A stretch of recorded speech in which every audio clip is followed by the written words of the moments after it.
phone calls for the previous owner, who turned out to be my shitty manager. This is gonna be a long one.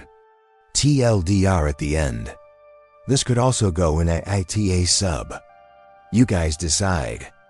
Names have been changed to keep anonymity. Mobile phones became common in my country around 2004, just as I finished high school.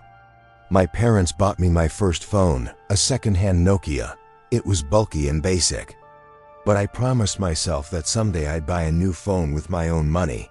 When college started, I had a 2-hour daily commute. In high school, I had excelled academically and won several district-level awards. These awards were being distributed during my first year of college. One nationalized bank award finally gave me enough money for a new phone. I bought a Sony Ericsson K300i and a premium SIM card, not realizing it had been abandoned by its previous owner. By the third day, I started receiving calls for a guy named Bitsa from various financial institutions. It turned out the number previously belonged to him, and for 20 years, I've been getting these calls. Determined to keep my premium number, I began a routine of blocking wrong numbers. Back then, blocking was device-specific. So each time I got a new phone, I had to start over. Keeping a list of numbers to block, I got my first job after graduating in 2009, around 2010. I was assigned to a new project with a notorious reputation for burning people out due to a nefarious project manager named Bits. I didn't know his full name for quite a while. He took pride in making our lives a living hell. Bits ruled with an iron fist. From the moment his team stepped into the office, they were met with a barrage of emails and messages, each more urgent than the last. Bits thrived on creating chaos, often changing project deadlines on a whim, demanding his team work late into the night and through weekends. Bits' presence loomed over every task. He insisted on micromanaging every detail, yet was quick to take credit for any successes, no matter how small. Failures, however, were met with his notorious tirades, publicly berating his team and assigning blame without hesitation. His unpredictable temper kept everyone on edge, afraid to make the slightest mistake. Meetings were another tool in his arsenal of torment. He scheduled them during lunch breaks and after hours, ensuring no one could escape his grasp. These meetings were often pointless, serving only to reinforce his dominance and disrupt any semblance of work-life balance his team might have had. His relentless stream of emails continued around the clock, each carrying a thinly veiled threat, perfection or dismissal. Under his reign, morale plummeted and burnout soared. Yet Bits remained oblivious, satisfied only by his complete and total control.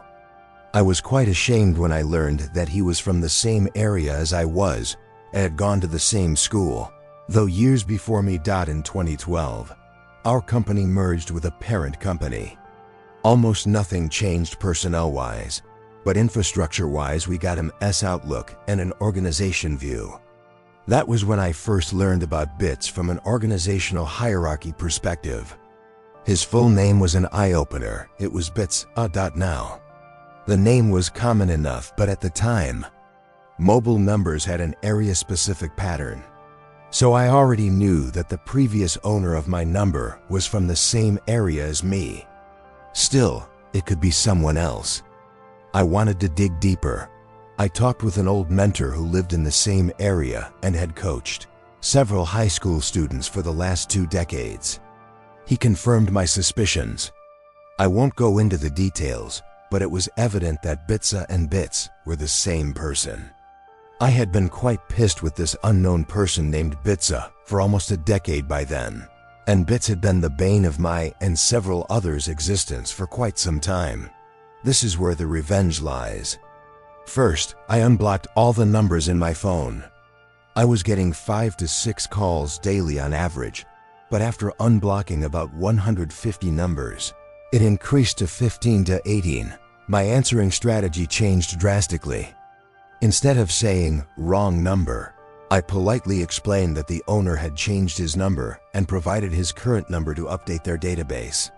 This is where I could be the I also volunteered his manager's number, in case he tries something else. The fallout was epic. These people had been trying to find him for almost a decade. Banks had sold his debts to companies that harass people for a living to get their money back.